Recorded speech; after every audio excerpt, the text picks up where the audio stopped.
O valor dos ensinamentos das parábolas são destacados por 4 motivos principais. Primeiro, é atraente, mais fácil de ser lembrada quando a gente fala através de uma história. Presta auxílio à mente, à capacidade de raciocinar, porque você ali entra na história, você cria uma conexão de início, meio e fim, você consegue fazer uma análise geral daquela estrutura que está sendo ensinada. Chama e prende a atenção dos ouvintes. Já é ciente de que a contação de história, quando você inicia com Era Uma Vez, né, isso já gera na pessoa um transe hipnótico ali, as pessoas param para prestar atenção, todo mundo gosta do Era Uma Vez. Instrumento pedagógico de transmissão de verdades de forma muito simples.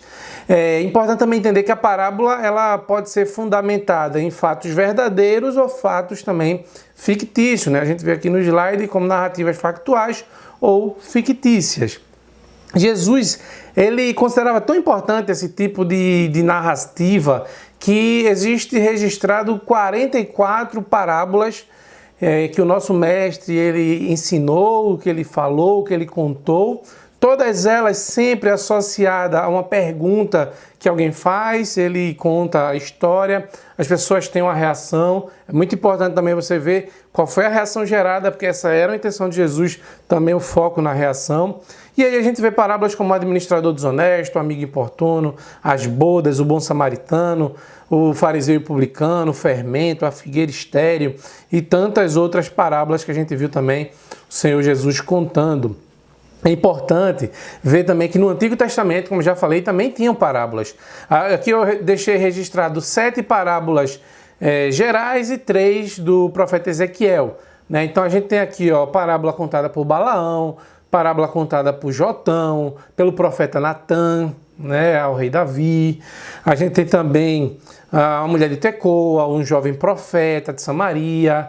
A gente vê também o próprio Ezequiel contando 3 parábolas, né, as águias e a vinha, os filhotes do leão, o caldeirão fervente. Então a gente vê esse recurso também usado pelo povo de Israel, né, que gostava bastante também da contação de história.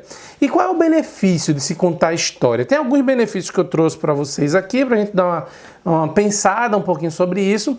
O primeiro, ajuda a desenvolver a habilidade de ouvir. A gente está vivendo um problema muito sério hoje em dia, as pessoas não ouvem, as pessoas não se ouvem, e isso tem a ver com a grande quantidade de informações que a gente tem recebido de todos os lados. O nosso cérebro tem cansado, as pessoas estão cada vez mais individualistas e querendo mais falar do que ouvir. Então isso vai fazer com que no campo missionário você trabalhe essa habilidade de ouvir das pessoas.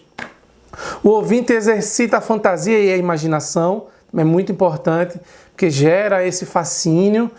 Tem acesso fácil ao subconsciente, certo? Que gera realmente um interesse muito verdadeiro das pessoas.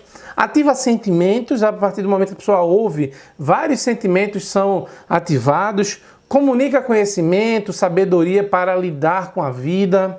Também adquire intimidade com a leitura. As pessoas hoje estão cada vez lendo menos, então é muito importante gerar essa relação com a leitura.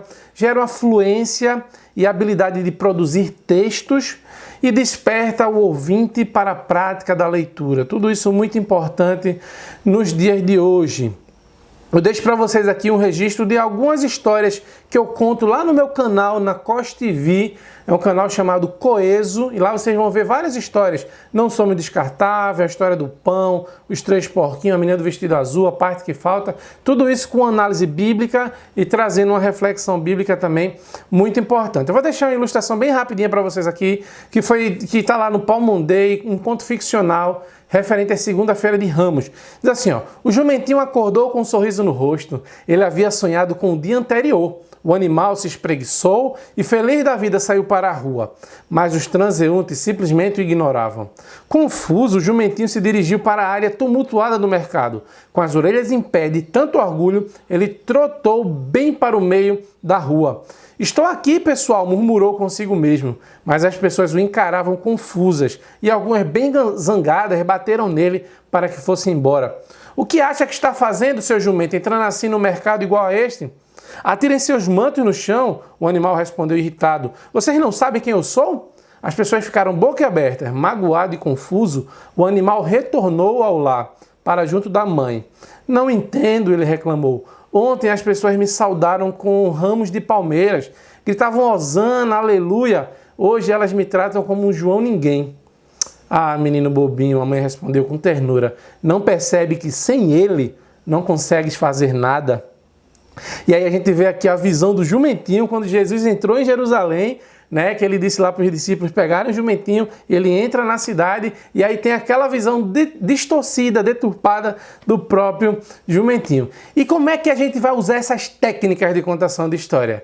E aí, então, me convida para ir para a tua igreja, para eu ensinar um pouquinho sobre isso, montar uma turma de evangelistas. Tenho certeza que vai ser massa, vocês vão gostar bastante. E a gente vai ver muito mais. Aqui é só uma palhinha, um pequeno trechinho de uma estrutura de curso que a gente fala sobre oralidade, sobre técnicas, sobre resultados, sobre importância, psicologia comportamental, a gente fala também sobre rapport, a gente fala sobre cosmovisão e tantas coisas que são importantes para você entender o processo da oralidade, tá bom? Então a gente fica por aqui, te vejo num próximo vídeo ou num próximo encontro, que a gente possa se encontrar presencialmente ou virtualmente, mas eu queria muito poder compartilhar isso também com a tua casa, com a tua igreja e a gente poder falar sobre evangelismo, sobre missões, sobre como usar a oralidade no processo de ganhar vidas, de ganhar almas, tá bom? Fica com Deus, que Deus te abençoe, que o amor de Deus esteja contigo, que a graça maravilhosa de Jesus Cristo e a amizade e a comunhão do Espírito Santo esteja sobre vocês, tá bom?